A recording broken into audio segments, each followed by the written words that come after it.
Hello, and warm welcome to our update on the financial year 2022 of Mutares, Munich-based private equity investor.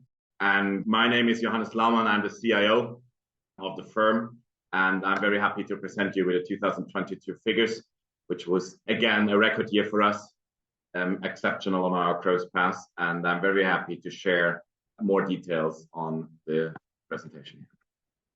All right, so let me take you on the highlights of 2022. So on the buy side, as you can see here, we have conducted 13 buy-side transactions and 6 sell-side transactions. And with that, we are one of the most active private equity investors in Europe. And I will come later on a little bit more to the companies we have acquired. Portfolio development, we have currently 25 companies in the portfolio, end of last year. And the portfolio development in 2022 was mainly driven by 3 challenges. So one of the challenges, obviously, the geopolitical situation facing in Russia and Ukraine, the war we have there, resulting in an energy topic, very steep increasing of energy prices. So just to give you an example, we have a paper factory in France, and energy prices raised by more than 300%. In 2022 compared to the prior year. And then last but not least, the logistic challenges facing material shortages in the market, also consequently coming from the capital market. In 2022, not much going on. However, we have refinanced just now a few weeks back our existing Nordic One facility with 100 million, which was obviously also started to prepare in 2022. And then materializing in 2023. When you look at Mutares family, we have roughly 200 people here in the holding, spread out over 10 locations in Europe. And in the group, we have close to 20,000 people working for us, producing turnover, producing the profitability, which you see in the last one, which is the group revenue, which is close to 4 billion in 2022 and should increase to 7 in 25. And we have a profitability in the range of 1.8 to 2.2% of this group revenue, resulting for 2022 in close to 73 million euros. When you look a little bit more deep dive on the figures, you see the group revenues, which basically increased by 50% over the years.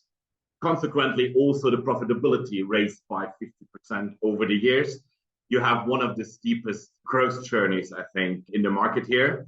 And when you look at the group, but also when you look at the Mutares holding, which is the ultimate listed entity, where we have significantly increased portfolio income revenues and consequently the net income then finally resulting to 72.9 million euros for the year 2022. For 2023, to give you an outlook, but I come to that later, we aim for the continuation of the growth. And again, we plan for an increase up to 50% on profitability and on turnover.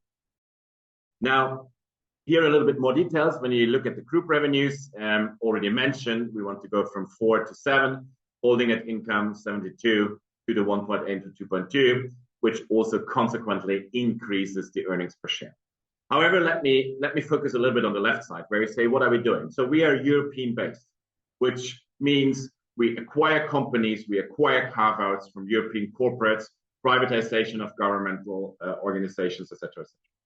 We operate in 3 segments. We operate in the auto segment, we operate in the engineering technology, which is the project management segment, and we operate in goods and services, which is a segment where we produce and sell stuff which everybody in the world needs at a certain point in time.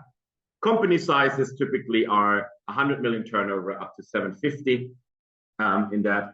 And we acquire companies, and this has all companies in common, where we see an operational strong turnaround potential, which we conduct with our own forces.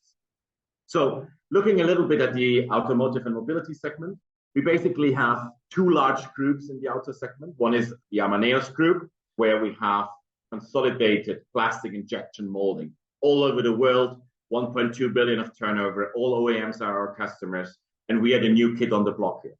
So we want to make a difference when it comes to the new e-drive potential, batteries, etc., etc.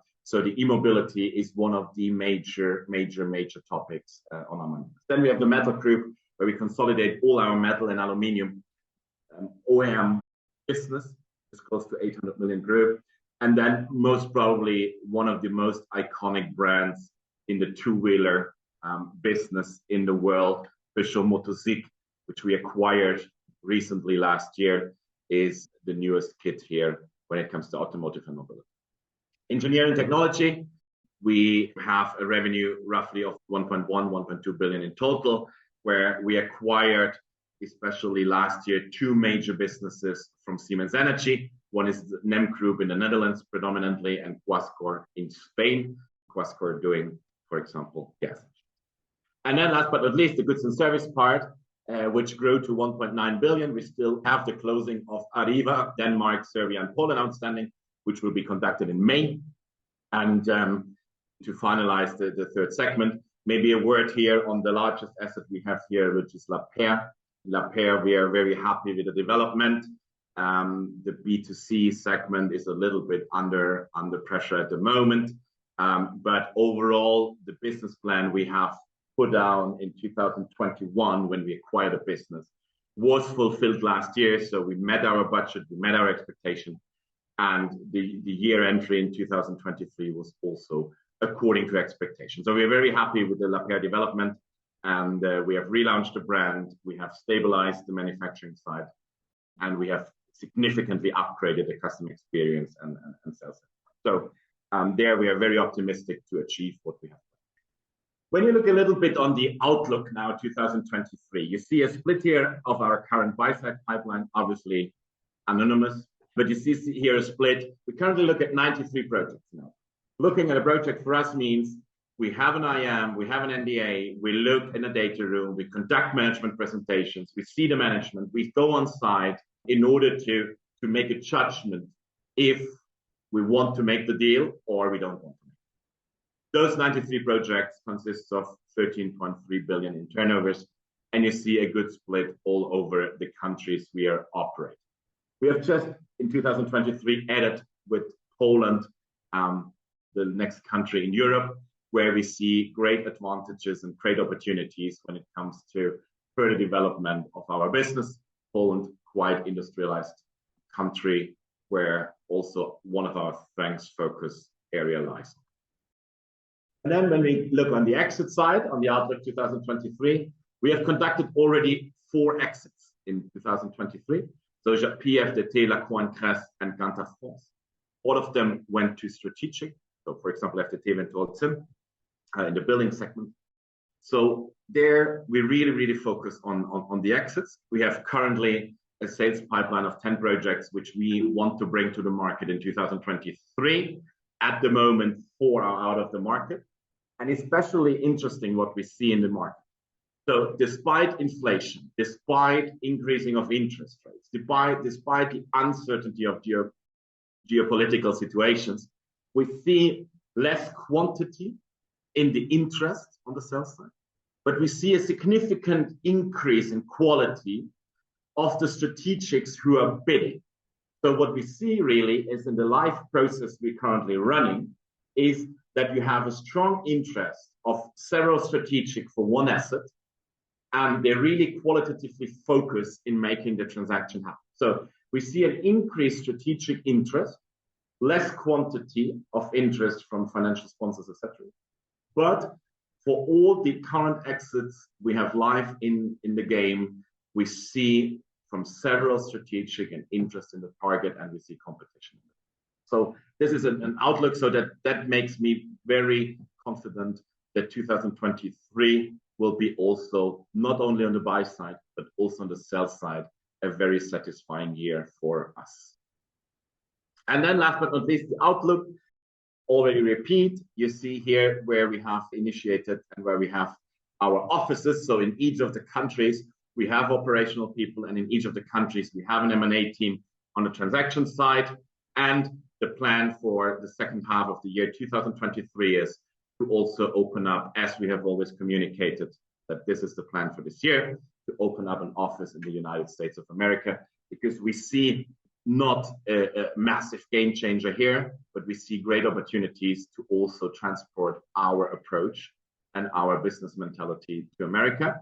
And for three reasons, not necessarily the local market, but we see American corporates divesting global businesses in a carve-out situation. Those deals are made in America.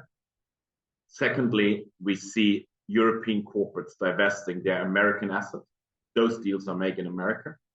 And last but not least, we see on large international transactions which are executed in America that there are poison pills in the scope where we are very happy to look at them and take them. So the US is not necessarily for the local market. It's more where the transactions are made. We have to be there. So overall, to summarize, record year 2022. We are not satisfied at all, and we are not going to an island now. We have something ahead in 2023, and I'm very confident when I look at the pipeline on the buy side, when I look at the sell side pipeline, when I look at the dynamics in the market at the moment, that 2023 again will be the next record year, which will be the fourth in a row.